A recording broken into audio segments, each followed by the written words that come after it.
Welcome back to PhD Stories Unfiltered, and in this episode we're going to be looking at a very important and strategic topic, and which is how do you get teaching and research roles during the PhD.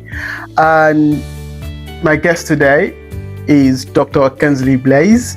He's an economist with very deep expertise in macroeconomics, econometrics, and quantitative finance. And Kensley did his master's degree at the University of East Anglia as a Chevening scholar before moving on to another fully funded PhD at the University of East Anglia as well. And now he has recently completed his PhD, where he also held multiple teaching and research roles. Today he's going to be sharing his experience of how he got these roles and how these roles shaped his path during the PhD and position him for future opportunities. Kensley, on this episode, I used to ask people what inspired them to do a PhD. So I know you studied economics during your undergrad. Have you always wanted to be an economist?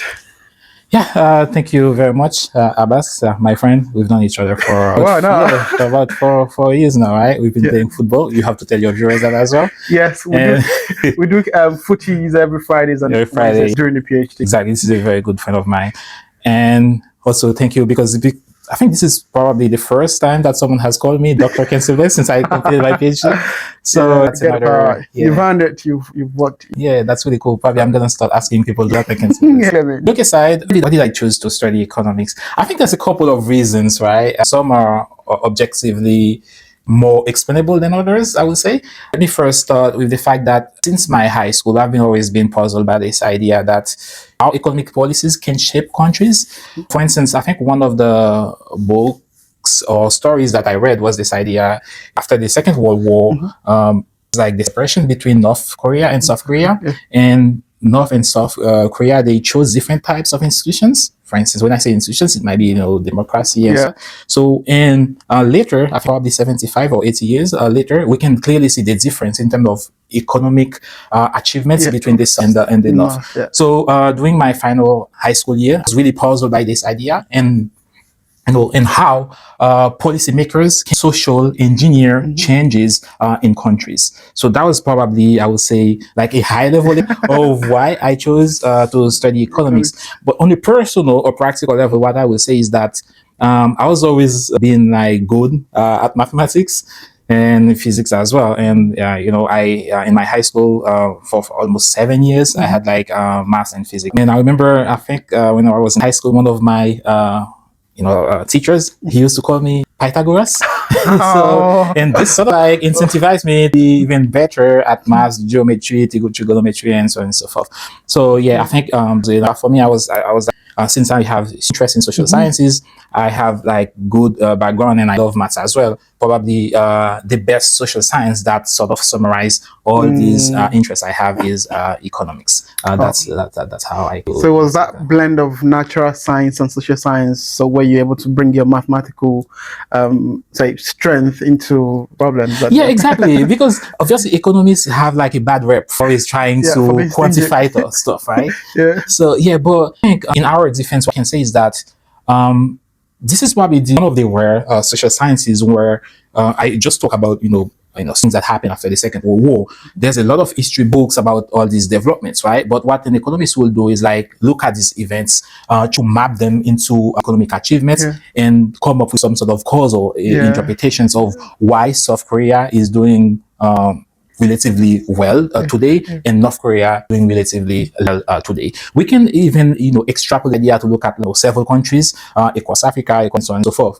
I think this is and you can use to build like very elegant models social. That takes the next question, which is at what point during your do you start looking for associate roles and research in teaching and research? So what was that motivation? The way it works is that in the first year, I think we have some modules. They encourages us like to that we can have the appropriate background, advanced research in economics. Something one is start having associate or teaching obligations or teaching open your first year, so you have to wait until your second year. One of the good benefits as well, of being like in the School of Economics is because that, we at times we have cohorts, so there will be like multiple opportunities across for instance, I think May or June, something like that, and people in their second all the way to the final year, they can bid for these opportunities. I think that's the way it works. I would say there will be like 10 to 15 opportunities depending on the year and the size of the cohorts that the school for that specific year. The way it works. Myself, the first incentive to have those opportunities was always like financial. We are PhD students. Sometimes we receive the scholarship where the duration of the scholarship is lower than the duration of the PhD program itself. So you have to be really strategic in finding something that can help you cover the difference, the length, the length of the and the funding you received. So I think that was like the first motive. That was the initial motive. Yeah. I'm not gonna hide this one. The finance is a very strong first one, right? So then, what's the secondary? Yeah, but the other aspect as well is, I would say, academic or intellectual, because what happens is that we might be doing research like second year and third year, but we are still students or getting right. And what happens when you teach, especially at master's level, we tend to receive, I think in the School of Economics, that has been my experience teaching. Sometimes you will be teaching people who have been working like for a central bank or for in finance, or because it's quite a very international school, and through questions that you can order technical statements by the student taking this module, so you will also be enlightened and be puzzled by some of the questions. So I would say the second reason for after the first I did it was the intellectual curiosity that I found to the students.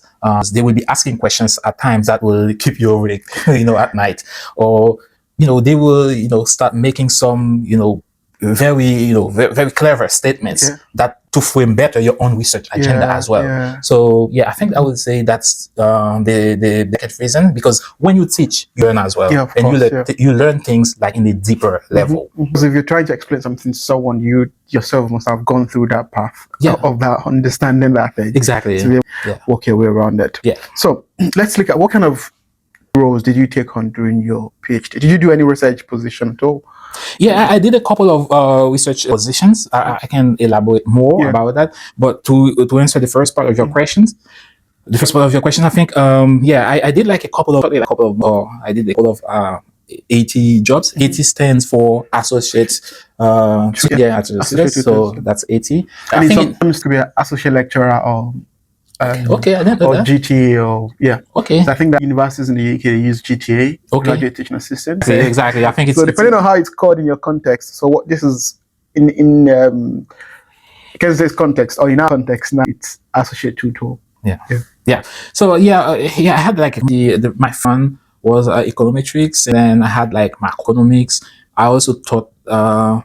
I think I also helped with. I also helped with mathematics, and that was in the School of Economics for the school MP, engineering, maths, and physics. I think I've helped in both our statistics related modules.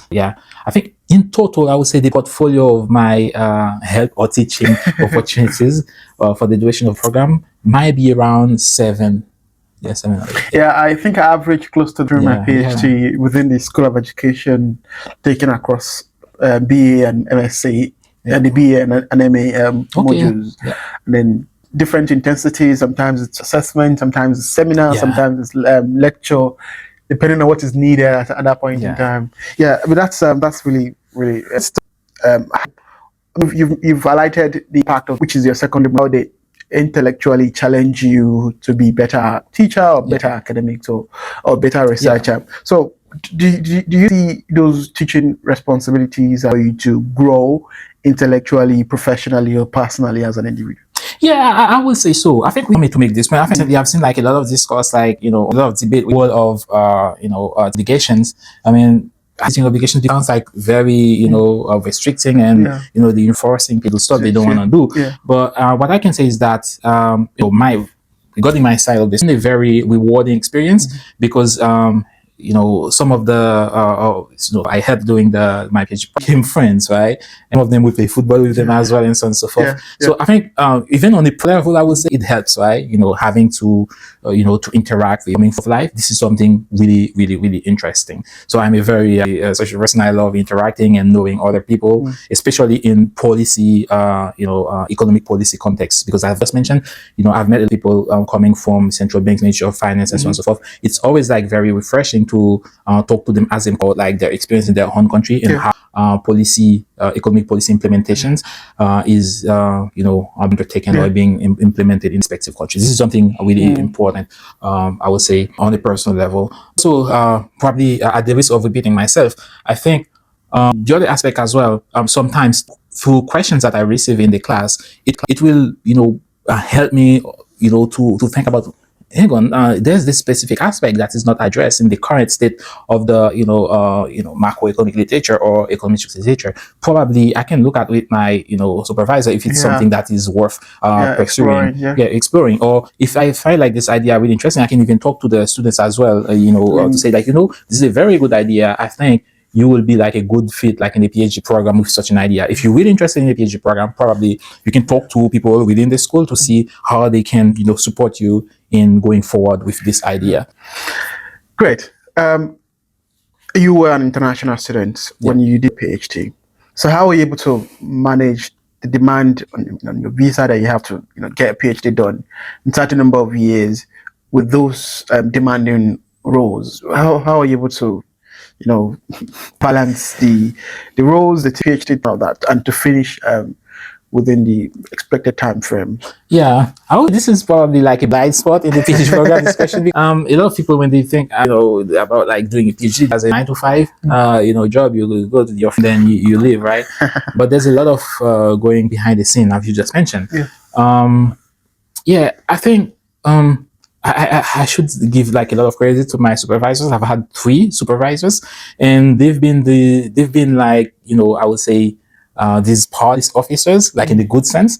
These police officers trying to help me to stay within the limits of the PhD program. Say, okay, you have this, work on this, and they will do this like with compassion, I would say. Not because we are here first to do our PhD. Teaching obligations, I think they are added value to our intellectual or academic portfolio. So myself, the paramount goal for me has always been my PhD program.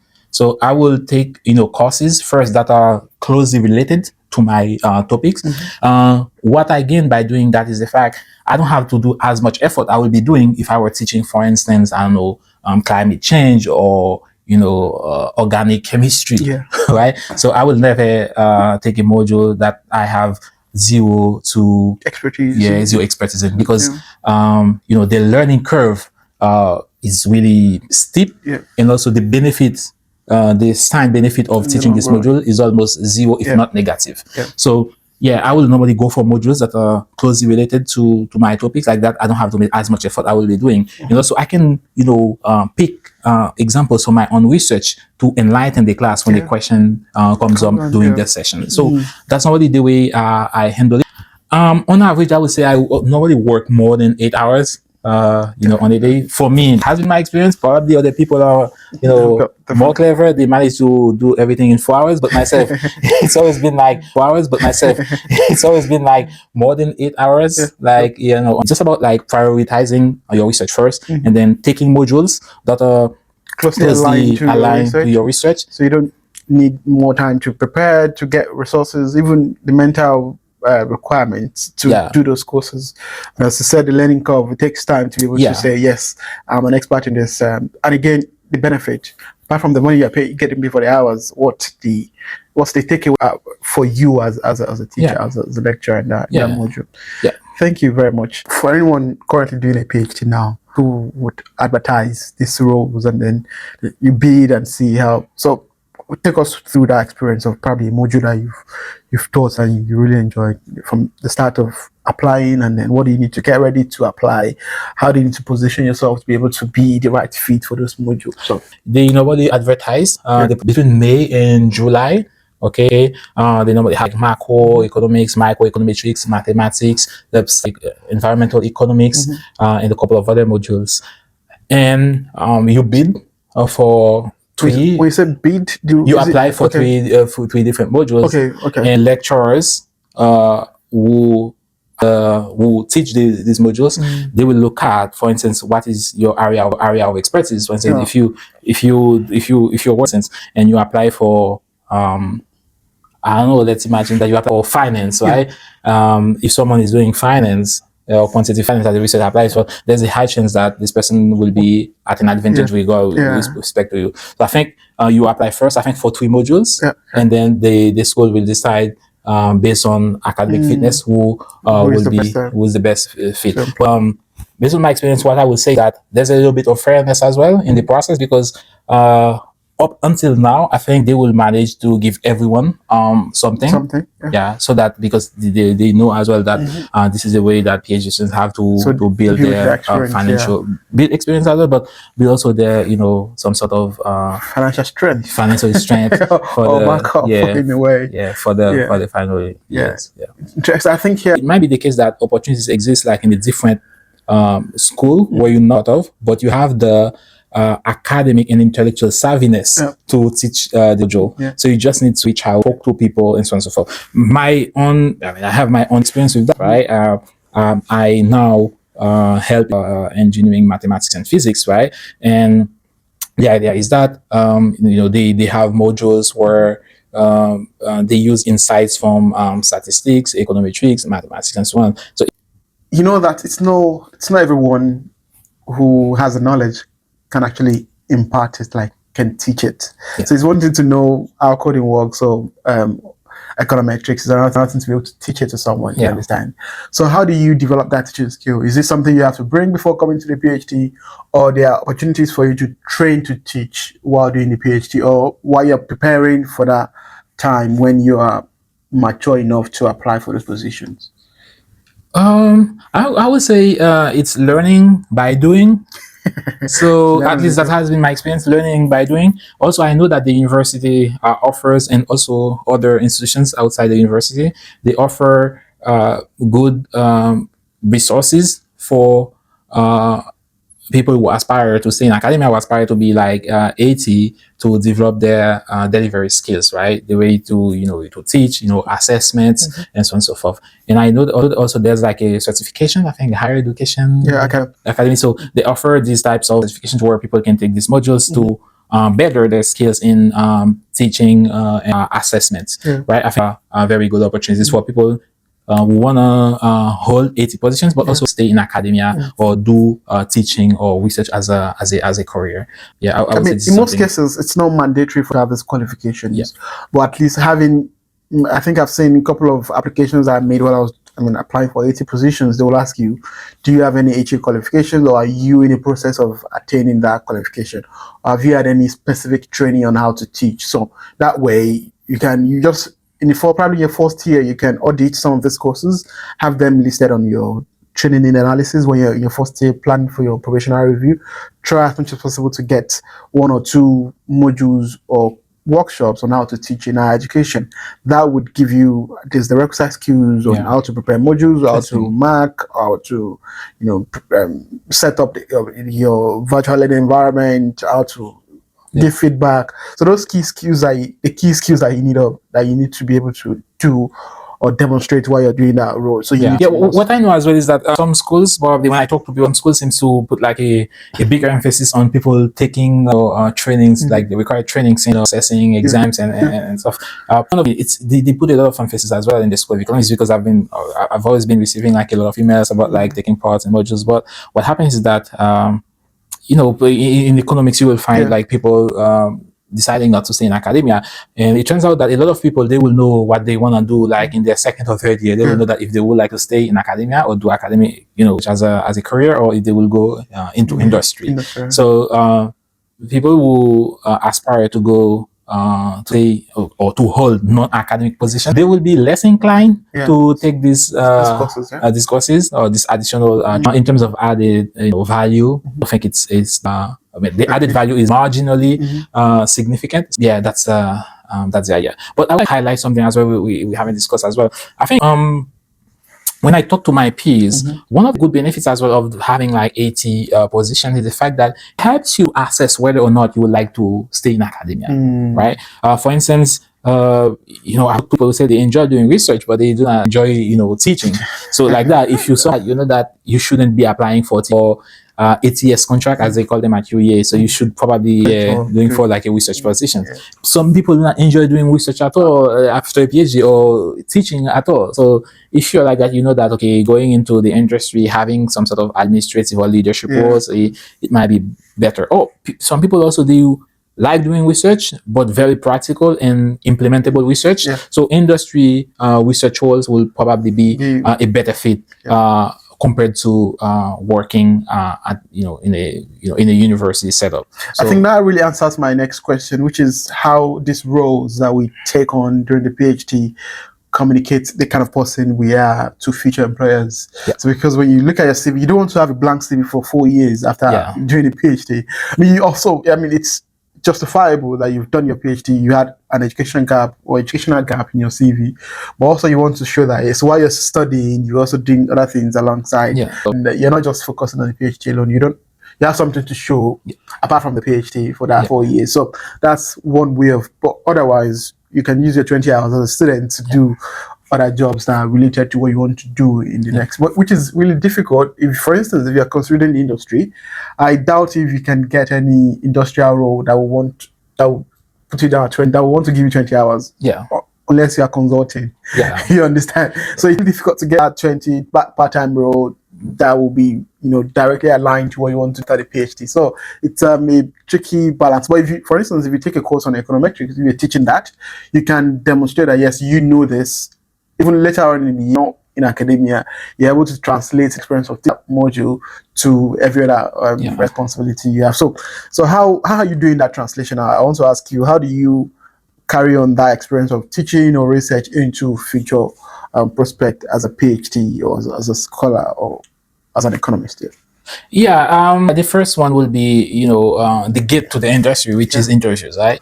I think myself, I think teaching opportunities are a good way to start training yourself for interviews. And this segment probably will go straight to the feature PhD economists watching the channel.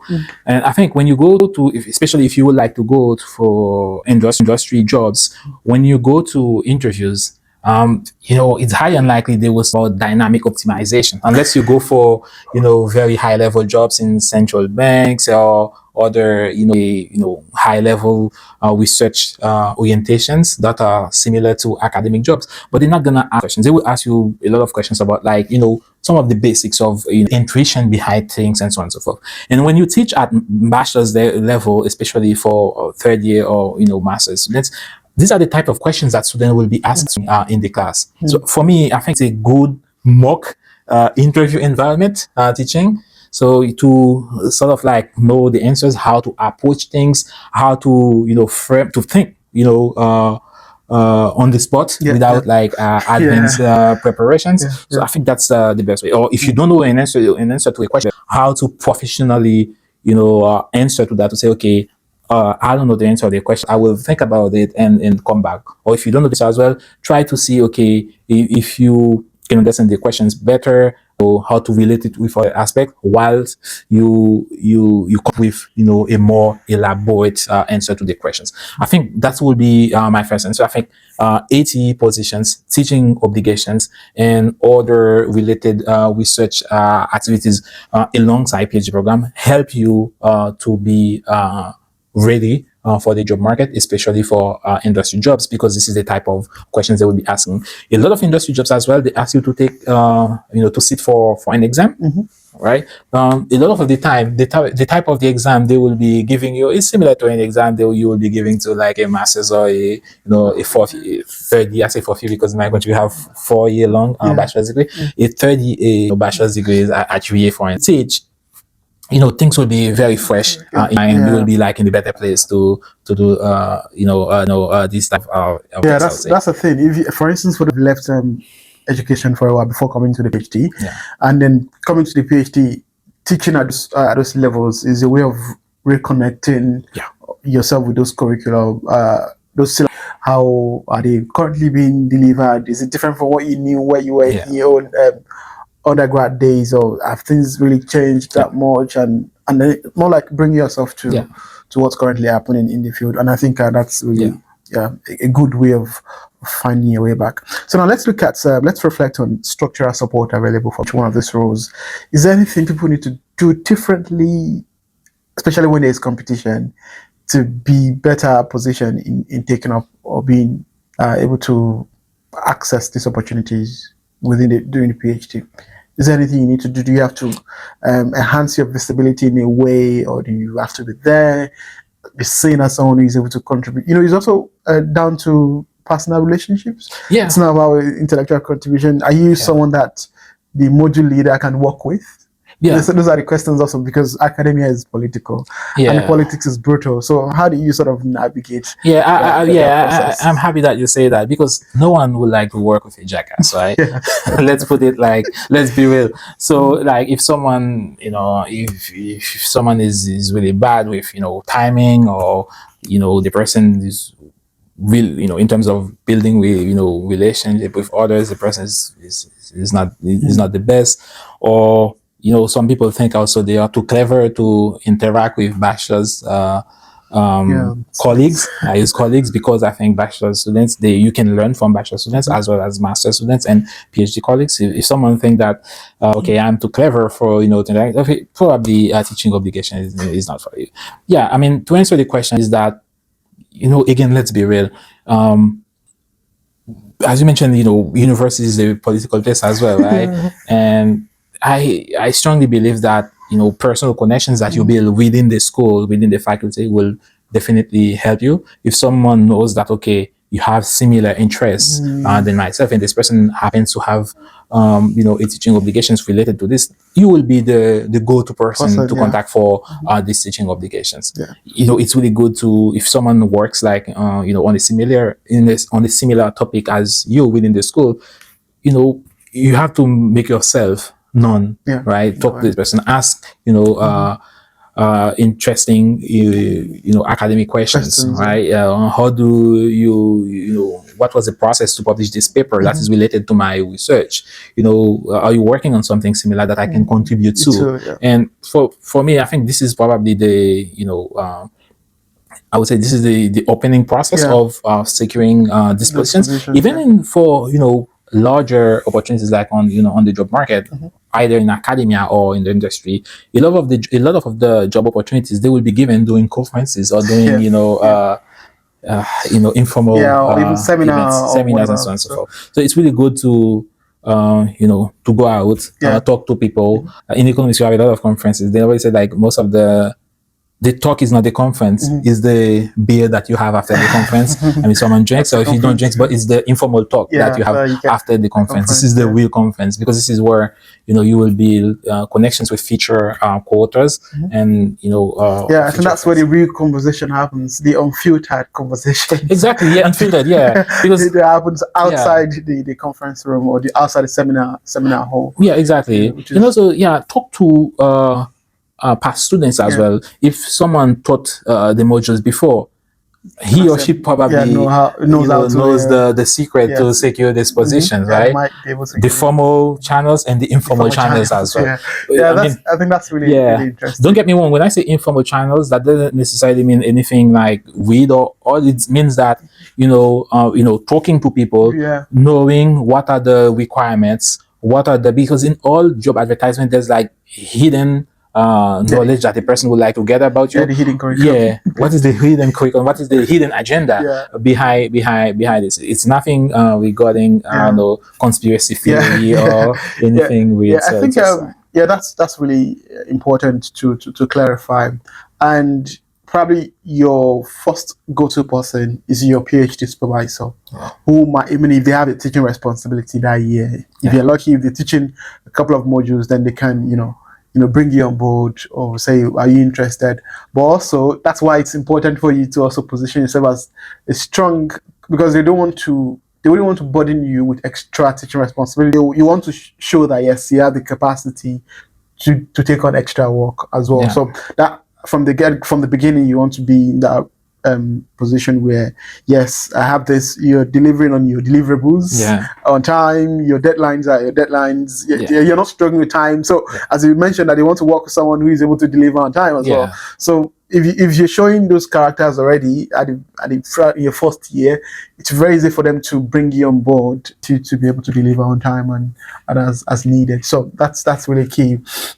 Great. So thank you very much. And I want to say, looking forward now, what is that one thing you would tell a first year student who is probably thinking in terms of this professional development pathway? What is that one thing you want them to do now, or they should start doing to be able to accrue those experiences? Yeah, I will summarize as think outside of the box. Get out, talk to your PhD, to your seniors, right? People in their second year, someone who teaches a module that we would like to teach, right? 1 year down the line, ask them how they can do it. You mentioned something about your supervisors. I think having a decent work relationship with your supervisors is always like a good thing, because they know the market, they know people, they've been in the game for a while, right? So they surely know people, even within the schools. They know the hidden curriculum and how things work, so they will be able to help you be on the right path to secure this position. So to summarize, get out of the PhD room or your office, think outside of the box. Run your mouth. Yeah, exactly. So, thank you very much, Dr. Blaise. So this is final session, which is I call it a quick fire session. I'm just going to ask you a question, and then you give me your straight answer to it. Yeah. So, between lecture or seminar, which one do you like? Lecturing and seminar. Lecture or seminar, which one? Lecture, definitely. Lecture. Okay. Theory or data? Which one are you really interested in? Oh, this one is hard.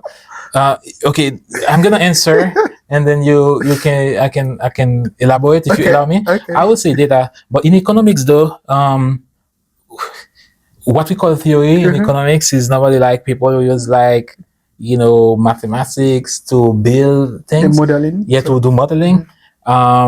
Like differential equations, in my thesis, I think I use both, a little bit of data and probably more theory, like maths to explain things. So that's the reason why I was a little bit conflicted with this answer, because my background is a little bit, at least my thesis is a little bit of everything. But for the data now, I've been really interested in building new data sets. This is my hobby now. This is my hobby, because what happens with machine learning, artificial intelligence, and all these new tools that we have, we can build very clever data sets. For instance, I'm from the Caribbean. Like a lot of countries in the Caribbean, they don't have statistics on the labor market, employment, right? What I've been doing recently, I built very easy and straightforward, algorithms to go on website, download job advertisements to build employment indicators. So I think it's a really exciting avenue for economics or computer science people or maths people who are really interested in these things. Areas, So I would say half. Both. Was it memorable or terrifying? How was your first classroom experience? Terrifying. Was it a BA or MA class? First was MA. It was a master's class. It was terrifying. As I mentioned, for masters in economics, you have people with strong experience. They probably know better than you do. So, and also in economics, you have people coming from different walks. You have people with bachelor's degree in economics. You have with an engineering degree, others with maths degrees. So it's a strong melting pot. Sometimes you ask, "Oh my God, am I making?" Yeah, exactly. Experiences. Yeah, you can't help but asking yourself, "Oh, am I making sense?" Or but it's also good. It keeps you grounded and humble as well, because you know that there are people out there who probably better than me, so it keeps you grounded. So interesting. So what's that one concept that you wish every undergraduate student understood, like when you were teaching her? Was that one thing that come on, that's not one? Is that one very misunderstood concept in economics or in mathematics that you, in any of the modules that you taught, that you think this student should know this before coming to the university? Oh, this one is hard. This one is Yeah. hard. I think the students at UAE are listening because they're all too clever to know, they all know everything. No, I'm kidding. I think I can put, okay, this is a question as well. I'm going to try to answer. I think probably for me, one of the biggest concepts in economics is the idea of trade-off. Okay. It's like, there is no free lunch. Mm. If you decide, for instance, to skip the class and to go partying, the likely consequence is that you're gonna get like lower grade. If you're clever enough to be able to work on your own, you're probably gonna miss something that is gonna come up during an interview and stuff like that. Yeah. So it's the idea of trade-off. And I think I'm pretty sure all the students like first year or second year, they know what trade-off is. Yes. But the pragmatic side of Yeah, it, like but- applying to the online, I think that's the only one. I mean, trade-off for me is the biggest economic concept. There's no financial, you win some, you sometimes you gotta lose some. Obviously, someone will say that there are instances in life where you would have non-zero sum game, so both people can win and so on. Yeah, that's true, right? But I would say on a personal level, or my personal experience, my modest experience, I've come across more life events where trade-off applies more than non-zero sum game. Interesting. What's that one word you used to describe teaching while doing a PhD? This is not teaching. Yeah, I have to, because I think my supervisor is gonna watch it. Okay, if my supervisor is watching it, I would say opportunity, because it's a good opportunity to learn from students, to have the support. If my supervisor is not watching, I would say struggle. because it's about like sometimes prepping for more than 4 hours. Yeah. For something you get paid for only 1 or 2 hours. I'm sorry, but money is important for PhD students. I think we need to make a case for prep time for PhD. Yeah. Some universities do have it. I have a friend at Imperial College of London. I remember she said that they get paid for it. I mean, it's not I didn't get paid for prep time too. Yeah, so I don't get paid. I mean, I think it's an institutional thing. I'm just thinking. Yeah, as a disclaimer, I think I've mentioned that countless times. Yeah. I'm not whining whatsoever. I think it was a really good opportunity. If I were to do it, I will do it again. Yeah, me too. Even without money, I will do it. Yeah. Okay. I'm not being politically correct. Even without money, I will be doing it because I think it's a good opportunity to learn. And I will never thank the school enough for having given me those opportunities, because they've prepared me a lot for the job market, doing interviews. From time to time, they will be asking me questions regarding stuff I was teaching, and instantly I would just be giving an answer. And it's not me or my colleague whining. It's just being realistic. Kensley, and that's been really helpful and illuminating, coming to share your experience with us on this journey. I mean, also my experience as well, given that we've been in the same contractual context or contextual contracts in a way, in the same institution, and doing the PhD within that. And as you can see, it's a blend of both. So you have the struggle, and then you have the opportunities that come with it. And just like every activity you do, you need to put in some efforts to get the best out of it. So if you're interested in teaching, doing a PhD, start early, have a plan, get trained, and then speak to people, as you said. So if you've enjoyed this, subscribe to Academic Village, share with someone who might be interested, and then I'll see you on the flip side. Thank you.